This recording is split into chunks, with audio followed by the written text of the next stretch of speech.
Ինչ է ուզում ծնողը, երբ դպրոցի դարպասների մոտ համբուրում է իր երեխային և ճանապարհում դպրոց։ Լավ գնահատականներ, չէ, Ամերիկայի Միացյալ Նահանգներում ծնողն ամենուր, այդ թվում և դպրոցում, առաջին հերթին փնտրում է անվտանգություն։ Ծնողն ուզում է վստահ լինել, որ իր երեխան դպրոցի պատերի ներսում պաշտպանված է, թե բնության աղետներից, թե մարդկային վտանգից։ Բարև ձեզ, ես Լուսինե Բուդաղյանն եմ։ Այսօր մենք կխոսենք այն մասին, թե ինչպես է Կալիֆորնիան այդ անվտանգությունը դարձրել պարտադիր օրենք։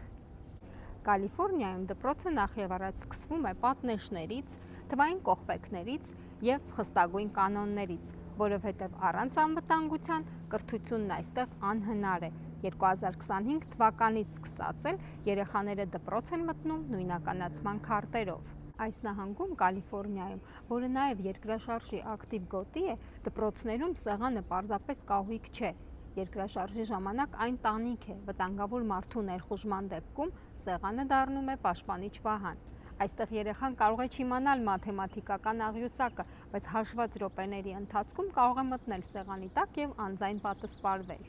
Այդ գործողությունների հիմնական նպատակն է երեխաներին և ուսուցիչներին անտեսանելի և անհասանելի դարձնել հնարավոր ներխուժողի համար, երկրաշարժի ժամանակ էլ պաշտպանել վնասվածքներից։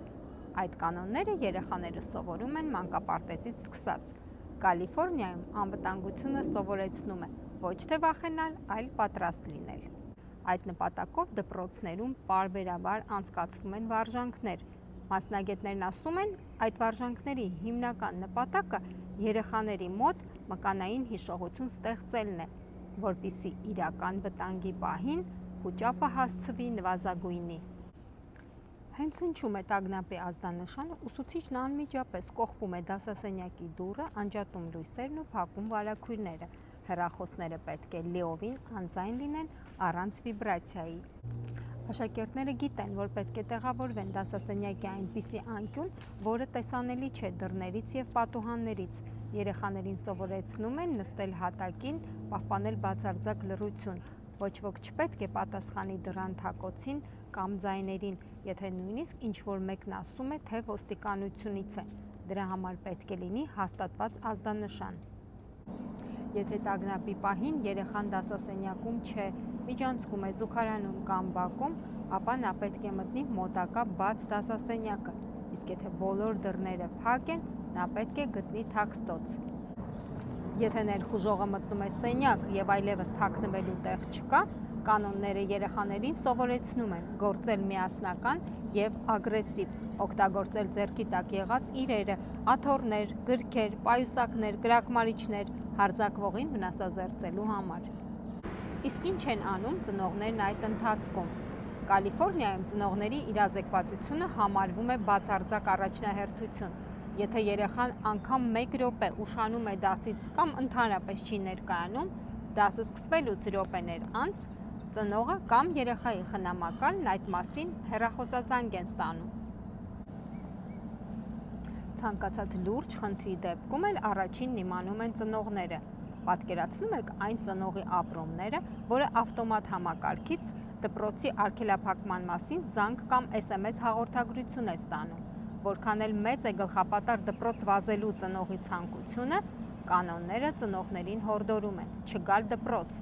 Ծնողների մեքենաները կարող են փակել շտապօգնության և ոստիկանության ճանապարհը, չզանգահարել երեխաներին։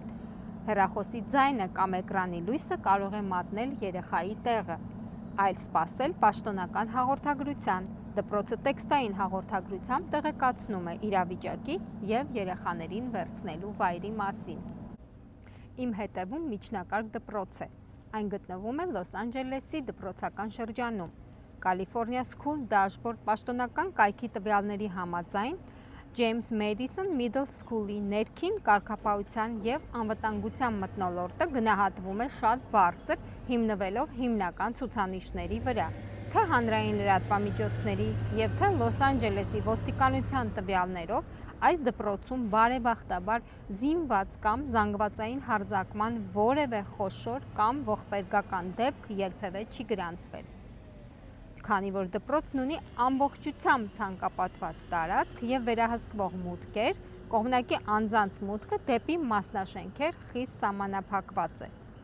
Լոս Անջելեսի դպրոցական շրջանն ունի իր սեփական ոստիկանությունը, որն անմիջապես արձագանքում է ցանկացած կասկածելի շարժի դպրոցի մոտակայքում։ Նշենք, որ միջադեպերի մոտ 60%-ը տեղի են ունենում ավագ դպրոցներում, մոտ 23%-ը տարրական, իսկ 10%-ը միջին դպրոցներում։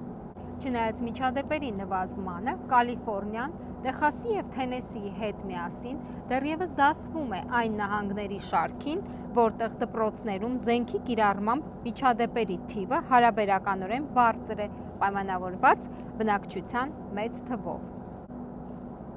Ուսումնասիրելով վերջին 2 տարիների տվյալները, պարզ է դառնում, որ միայն 2025 թվականին Կալիֆոռնիայում գրանցվել է ընդհանուր 22 միջադեպ, զոհերով, վիրավորներով կամ առանց տուժածների։ Այս թվերը վերցրել ենք K12 դպրոցական հրաձգությունների տվյալների բազայից։ 2026-ի տարվա առաջին կեսի դրությամբ, սակայն, միտումը ցույց է տալիս, որ ԱՄՆ-ում ընդհանուր դեպքերի նվազում կա և Կալիֆոռնիայում գրանցվել են միայն եզակի խոշոր միջադեպեր, ինչպես Սան Դիեգոյի ցավալի դեպքը։ Հիշեցնենք, որ այս տարվա մայիսին 2 դեռահասներ զինված հարձակում էին գործել Սան Դիեգոյի իսլամական կենտրոնում գործող տարրական դպրոցի տարածք և սպանել 3 մարդ։ Իսկ դուք մեկնաբանություններում գրեք, ինչ անվտանգային միջոցառումներ կան ձեր դպրոցներում և արդյոք կան նման վարժանքներ։ Նաև բաժանորդագրվեք Աքսիոմայի YouTube-յան ալիքին, որպեսզի Ամերիկայի իրական կյանքի մասին այլ հետաքրքիր պատմություններ ևս լսեք։